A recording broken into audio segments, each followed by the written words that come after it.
Hello and welcome to India's World. 2 years ago, US President Barack Obama had claimed that he had ended US involvement in what he called the unnecessary war in Iraq. However, the situation in Iraq became chaotic after US pullout. And now America is once again being reluctantly dragged into a military intervention in the region. Initially in June this year, the US sent dozens of military advisors to Iraq. On August 8th, the US escalated its involvement in Iraq to limited airstrikes, limited to protect US diplomats and the minority population of northern Iraq, threatened by the Islamic State fighters. As the US bombing of the Islamic State continues, President Obama and his defense advisors have warned that this is not likely to be a short-term operation. They have also indicated that the bombing may have to be extended to Syrian territory under the control of the Islamic State. To discuss the return of the US to the theatre of war in Iraq and possibly Syria, we have with us a distinguished panel of experts. My guests today are Ambassador R. Dayakar, a veteran diplomat. He's been India's ambassador to Iraq and to Jordan. Ambassador K.P. Fabian, he's an expert on West Asia and has served in Indian missions in Iraq and Qatar. He's also the author of a book on the war in Iraq. And we have with us a familiar face, Professor A.K. Pasha. He's a professor at the Center for West Asian Studies, School of International Studies, Jawaharlal Nehru University, JNU, and he's also author of a book called Iraq Sanctions and Wars. So I welcome all of you to this discussion. Ambassador Dayakar, let me begin with you. How significant is the US military re-engagement in Iraq, although they say it's limited at present to aerial strikes on the forces of Islamic State? It's very significant because there is no alternative to the situation. Only America, United States can salvage the situation, both for on operational reasons because they have the resources and so on, and also they are the only party politically acceptable to all in the region. Being a non-regional power, they don't clash with the regional interests, rather they bring about the thing. Of course, there is problem with Iran, everybody. So I think this is very significant and they have to succeed. And if they don't succeed, I think there is no solution to that. So this is. Master Fabian, why did America sit back and see the rise of the Islamic Caliphate? Why did it do nothing when the Islamic State jihadis started moving into northern Iraq? After all, the capture of whatever territory they have in northern Iraq took a period of 2 months. Well, it's like this. United States was very unhappy with former Prime Minister al-Maliki. And the United States decided that if it were to get militarily engaged in Iraq without concurrently a political effort in Baghdad to have an inclusive approach rather than a divisive approach which al-Maliki had practiced, there was no point. And just to go back to the earlier point, the United States got involved for reasons already explained, but also because the United States did not want a repeat of what happened in Vietnam when the American ambassador had to leave by a helicopter. And the Time magazine has recently said Vietnam and Iraq were the two geopolitical mistakes, big mistakes made by the United States. Professor Pasha, to what extent is the mess in Iraq really a fallout of US actions, if not a creation of the US? More specifically, do you think the pullout of US troops was premature? And if, this is a related question, if there was no popular support for Iraq intervention earlier, why would there be popular support for even limited military action now? Well, in my view, the mess in Iraq which we see is almost entirely the creation of the United States. During Saddam's period, there were problems, but the Ba'athist regime held together different parts and different groups, so on and so forth. The invasion of Iraq by the United States fractured the Iraqi polity, and we had this Shia, Sunni, Kurdish issues come to the surface. And what we are witnessing since 2003 is attempts to patch up, like a mirror which was broken. The glue is being used to put the entire mirror back into the original shape, which I think will not happen. Secondly, under the guise of this humanitarian intervention, like they did in 91, the no-fly zones in north to protect the Kurds and the Shias in the south, who were urged to rebel against the Saddam regime in Baghdad. Now the pretext of humanitarian intervention is to give as many weapons as possible to the Kurds who lack these weapons, and to empower them because of various favors the Kurdish regional government has been doing, and also because of the American belief that the Shia Sunni Kurds cannot be held together, and this will only widen and deepen the rift between the three groups, and it is very clear that the issue of Noor Maliki was used as a pretext to get back, although there is not much of support to the second intervention which the Americans within the US public. Within the US public. So why do you think, Ambassador Dayakar, has President Obama gone for this military intervention if there is no domestic support for this intervention?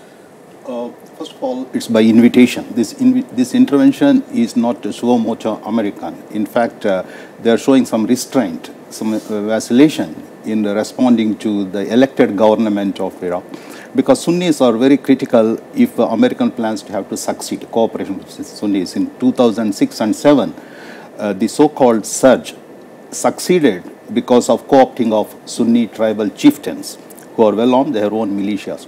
So, and he's getting back is basically for regional stability. If it does not move in, Israelis may come to help Kurds, because they've said. Saudis may move in to help this one, and Iranians. It will become a veritable cockpit for regional proxies.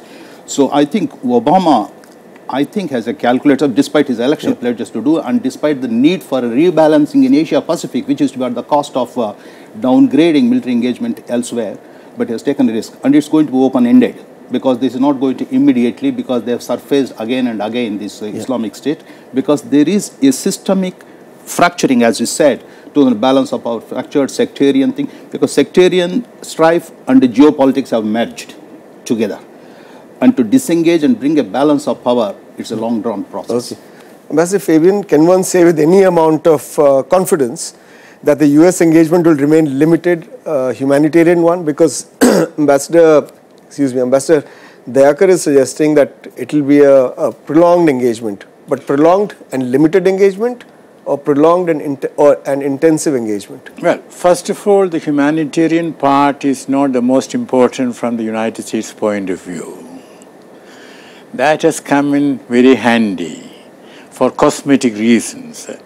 The primary purpose of the engagement is to take care of American lives, that is, of the American embassy in Baghdad and the American big consulate in Erbil, and also the American companies ExxonMobil, Chevron, and others in Kurdistan.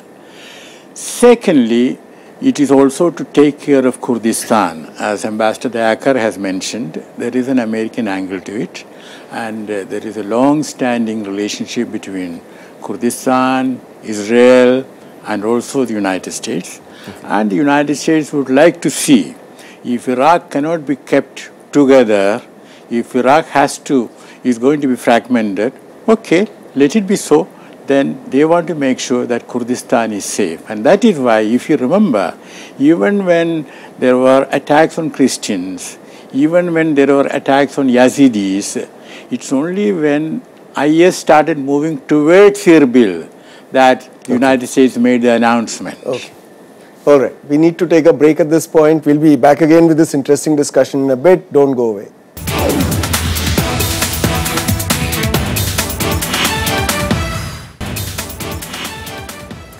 Welcome back. We're discussing US military re-engagement in Iraq.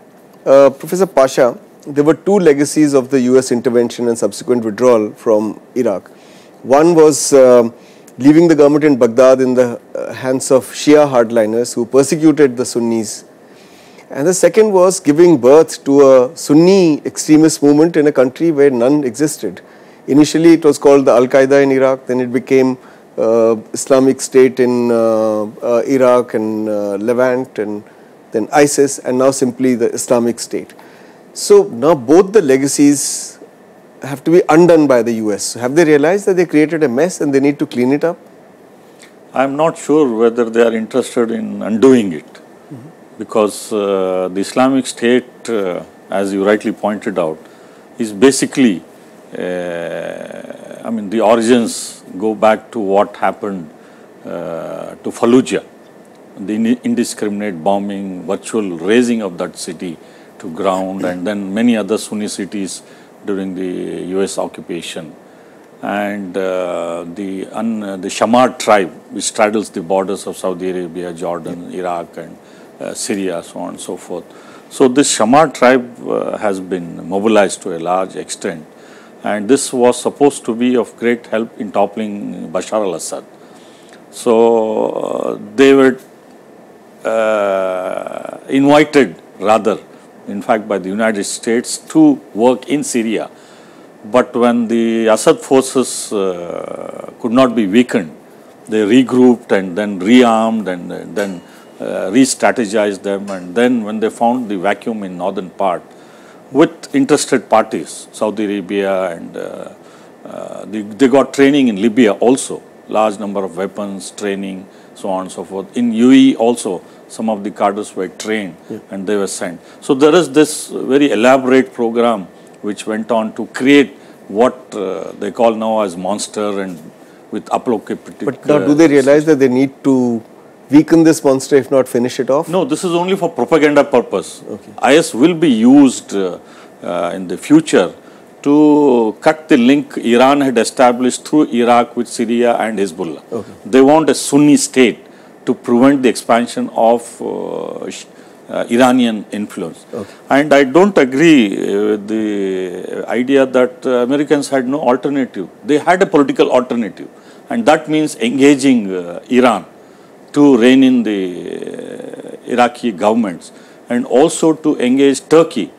No problem about containing IS will be solved unless these three partners are rightfully engaged. Okay, no, because he's disagreeing with you, do you want to respond? I make my point clear. Iranian involvement in Iraq is a red rag to the Sunnis, the Baathis, who are really the fighting behind this ISI. Incidentally, ISI is a melange of 3 or 4, the hardcore jihadists, the ex-Baathis, hardened Saddam troops, then the nationalists and chieftains, Arabs, and so on. So any involvement in Iran, the equations will change and Saudis will move in. Okay. So I think America is the only one who can do, and they're not jumping there, they're reluctantly getting back, because having been forced out in 2011, they are coming back at a great cost. Okay. Ambassador Fabian, the Islamic State has grown and thrived, as Ambassador Dayakar pointed out, because of the support of the local tribal sheikhs, the Sunni tribal leaders straddling the border of Syria and Iraq. Now that the US has turned the pressure on the Islamic State, how do you think these Sunni tribal chieftains will react? No, it's like this, you know, we had earlier referred to the so-called surge. So the United States sent back about 20 or 30,000 troops. And then it was hailed as a big victory. Patriots was there, you know. But what really happened was they started paying up the tribal chiefs. And the Sunni young men got a lot of money. I think it was $300 or $600 a month. And therefore they fought against the so-called Al-Qaeda people. So it was not the additional US troops who went there who did the fighting, you know. So now you think they'll do the same thing again? Start bribing the tribal chieftains? No, it's and like the young people? No, I will put it this way. What might happen is that the Islamic State, it has got about 4 million or 5 million people under it, you know. It's an area as large as, say, Belgium, you see. Now, what I was told is that on the one hand, they are running a good administration. You get your electricity, you get your water, and you get your justice. But on the other hand, they are imposing very draconian restrictions. And I take it, I could be wrong, but I take it that the population under the IS is going to revolt today or tomorrow. And once they start revolting, then the IS will be dislodged. But that may take some time. Okay. But external bombing is not going to do the trick. All right. Professor Pasha, how will an all-out attack on the Islamic State be seen by the Sunni sheikdoms of West Asia, particularly Saudi Arabia? Might they not see it as a sectarian war being led by the US against the Sunnis? No, this is going to inflame not only the Sunni monarchies, but the entire region will be up in flame, because the pockets of Shia presence now are being confined. From the entire Iraqi territory, now it is south and eastern part of Iraq. And the Alawites who are ruling the entire Syrian territory, they are now confined to particular areas. And even Hezbollah's influence is being restricted. So the Sunnis feel that if they have their course, they will be able to further restrict and also decrease the influence, Iranian influence. All this may be lost if the United States were to attack IS.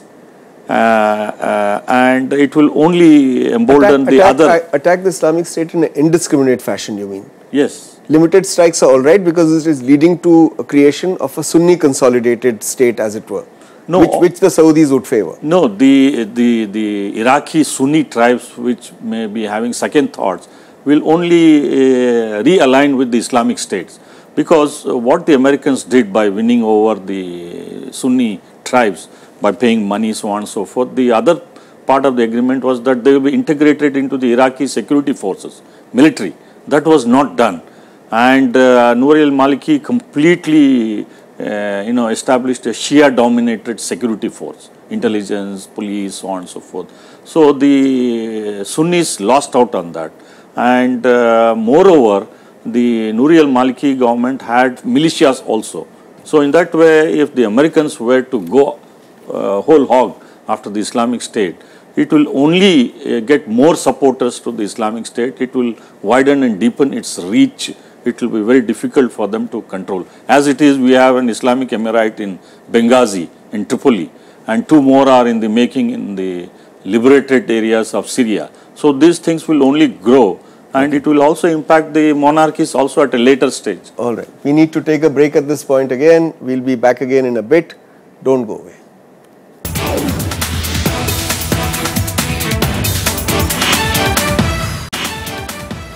Welcome back. We're discussing US re-engagement in Iraq.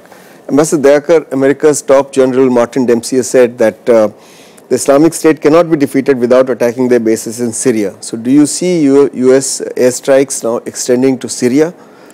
And what kind of dilemma might that pose to the US? Because they want to use IS against President Assad, and at the same time they want to destroy their bases. In fact, this situation is a microcosm of the complexities and contradictions in the situation. So they have to defeat IS, Islamic State. At the same time, they also have to weaken Assad, which isn't possible because IS is the strongest opponent of the country. This is the problem. They may, I think, hit. Assad would not mind if there is a background sort of thing being hit in the aerial thing, but not boots on the ground. Incidentally, these aerial attacks in the past have shown limited results because of the urban guerrilla warfare. So they need Sunni fighters on the ground, chieftains. So I think they have to split the ISIS along the ideological lines. The Islamists who are doctrinally motivated, the geopolitically motivated Baathists, separate them, and nationalists. I think it's possible. They have done it before. Okay. Fabian, because the US has turned against it, could the Islamic State be prompted to indulge in more and more horrific acts of terrorist violence? The latest one, of course, being the beheading of US journalist James Foley. And could they perhaps launch terrorist attacks on mainland USA?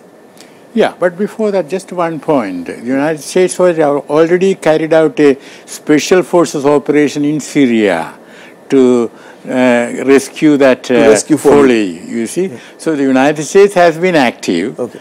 And another thing is that, I personally believe that United States has more or less concluded that Assad is going to remain. and that they will have to sort of, accept him. Okay. Only thing that they can't come out with a statement. All right, but the terrorist question? Well, as regards the terrorists, the United States, you